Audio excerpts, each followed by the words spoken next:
Ball is life, everything nice. Ball is life. Which team you support? Tune in and make a choice. Yeah, football is life. Football is life. Football is life. Football is life. Yeah. Hello everyone, welcome to the Football DNA podcast. It's your boy Bob and right here with another video. Before we get into it, I would like to thank everyone who's been supporting the channel so far. We really appreciate you guys. And if you're new to the channel, please subscribe to the channel. Drop a like on the contents. And if you can share, please, we really appreciate that. And if there's any particular topic that you'd like for us to discuss, please leave them in the comment section. We use those comments as a guide. It's like a map. I mean, you guys are the audience. So if you prefer certain topics, an upcoming footballer that you are watching, games, teams, that anything that you'd like for us to discuss football related, please leave it in the comment and we'll be happy to discuss those for you. Thank you. So yeah, let's just get straight back into it. So yeah, as it relates to Liverpool campaign so far, I really think it's been an impressive one. I've been hearing a lot of chatter, to be fair, about the historical myth surrounding Liverpool Football Club, where January is usually the time when we tail off, and players who've been in breathtaking form, they're usually running a little bit of a blip, or they start running low on confidence and stuff like that. Honestly, there have been times in previous years when Liverpool tail off and I've seen a little blip in confidence, but I've never thought that was a real thing surrounding my club, to be fair. There are various factors why players lose form. I don't expect majority of the footballers that play for any team in particular at the highest level to maintain a certain form all the way throughout a campaign. That's why it's a team sport. Different individuals step up at different time, right? To produce the goods especially for a very good football team. Because in order for you to be a very good football team, you have to have a lot of very good players, right? And I do think my team has a lot of very good players. However, if there's something that I should agree with, it's just that we're finding it challenging right now to break down the lower block. Yes, we did it this weekend, and I'm very happy as most Liverpool fans. However, we have to admit that we have to come up with creative ways to get early goals and to score earlier. If we can't get super early goals, teams will set up to disrupt our regular flow of play, the way we possess the football, the dynamic attack from one end to the other, the interchanging and all of that. I get it. They can't give us enough space for us to operate because that's when we're at our best. I understand that. So we constantly have to create ways to break the lines and to create open chances for our attackers. However, I do feel like lately, the past 3 weeks, against Manchester United, obviously we went down a goal and we came on top 2-1, and then obviously they got a late goal. Game finished 2-2. Weather condition was up to par. Obviously the game could have been postponed. So there are a lot of factors surrounding that game. I'm not trying to make excuses for my team, right? So that was a one-off. So I didn't see it as anything, obviously. I was okay with the point. A little bit disappointed because I thought we could have had all three. But when we go on to the next game against Nottingham Forest, and then I see the same pattern. Leading up to the game, to be honest, I was a little bit nervous. Because I remember that we played them at Anfield. They beat us 1-0. We dominated the game for large parts, but they came out victorious. Right? They had a break on the counter. Guy came inside, whip one. Hudson-Odoi whip one to the far post. 1-0, Nottingham Forest. We weren't able to break them down, and in the end, we lost the game. I was mindful of that. I was mindful of the two attackers that they had. Callum Hudson-Odoi and Anthony Elanga. Rapid players. They break with pace, and they're very ruthless. It's what I've seen them replicate all season, right? They don't have the ball for large parts, and then they break at pace and they end up finishing off those situations despite not getting enough chances in a football match. They don't need 3 and 4 chances. They're very clinical and ruthless. And one person in particular, Chris Wood, he's been ruthless this season. Doesn't get the ball a lot, right? Because they're playing a lower block. So anytime he touches the ball up top, it's few and far between. But when you put him in a position to score a goal, more often than not, he will score. And that happened versus Liverpool. We lost the ball in our own half, right? they were able to play the ball quickly between the line to Anthony Elanga, who then played the ball in behind in space to Chris Wood, who ran onto the ball and finish one time. Very good finish. I actually thought Alice could do something, but in the end, it was a very good, well taken strike. We went down and we tried to create.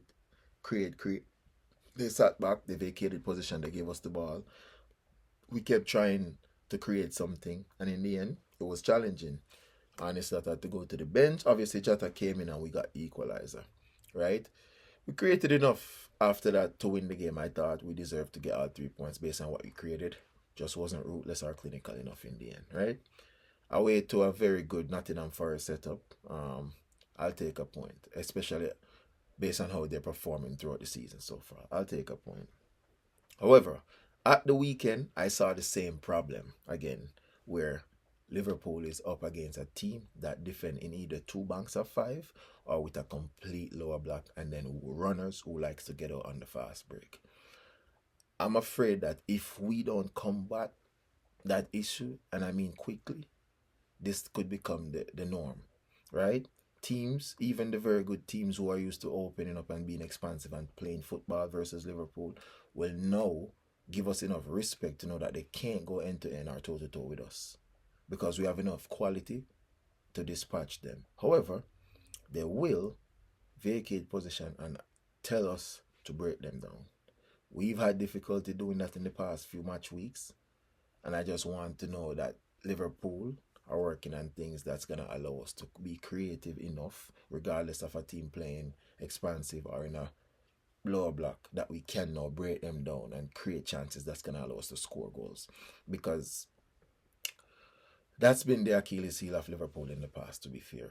I for one, don't support anti-football where teams sit back in a lower block. But if you're a very good team and teams use the first half of the season to see how effective you can be if they play open football against you, if they try to be expansive, and they get to compare that with when they sit back and tell you to come break them down, right?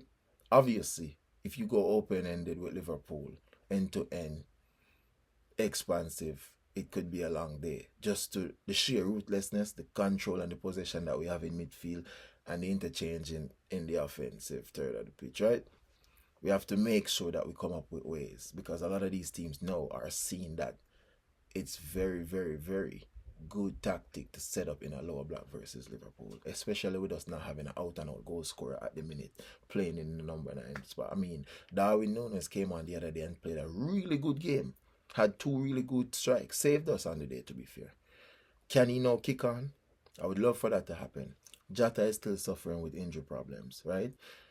I do like Luis Diaz as a number 9 because of his decision making most times. I say most times because there are times when he's not looking up and he's not able to play that quick pass in, right? He's not able to make that early pass. Case in point, the chance that he had to play Gakpo in versus Nottingham. A little bit too slow, a little bit too late, right? With the attempt to play him through, and obviously got intercepted. But yeah, just to go back on point, on topic, I do feel like Luis Diaz can be effective as a number 9. But I feel like it's a lot more effective when we play against teams who are also trying to play football. Because he'll find a lot more pockets in behind to operate him, which is when he's at his explosive best, running at defenders and running in behind. But when a team setup is to sit back and allow you to come onto them, there's not much space in behind to be effective. He's coming all the way back, picking up the football, and in terms of penetration, we're not penetrating the backline effectively. So yeah, Darwin Núñez playing himself into form will probably be one of the best things happen to Liverpool. Can he do that over the course of the season or the remainder of the season? We don't know, right? We don't know. And I would love to see that, to be fair.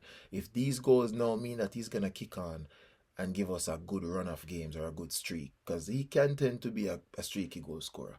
If he can give me a good 5-6 run of games now at the highest level scoring goals, I'll be really happy with that. But I just wanted to do this video to talk about just my concerns around the inability that we've shown in a few games to get the first goal, right? Or to break down the lower block. It's a challenge for a lot of teams. And again, we're patient. We have enough quality in midfield to keep possession of the ball and to dominate and control games. But I'm just a little bit weary that lately in the past few games, the likes of Mohamed Salah, Gakpo and Luis Diaz and haven't seen enough or had enough joy, with the interchanging that we've seen earlier in the season and all of that. So I hope we're working on ways to break down that. And I do hope more than anything that Diogo Jota recovers from his injury, because having a healthy Jota, one fit in confidence and firing, is like a Christmas present every month of the year. So, yeah. Again, peeps, if you're new to the channel, please subscribe. We'd love to welcome you to this community. Subscribe so you could get instant reaction from Liverpool content and a host of other teams from me and my colleagues, right? Again, please add discussion topics to the comment section. It's a way to guide us to talk about the things that you'd like to hear. Have a blessed one, peeps.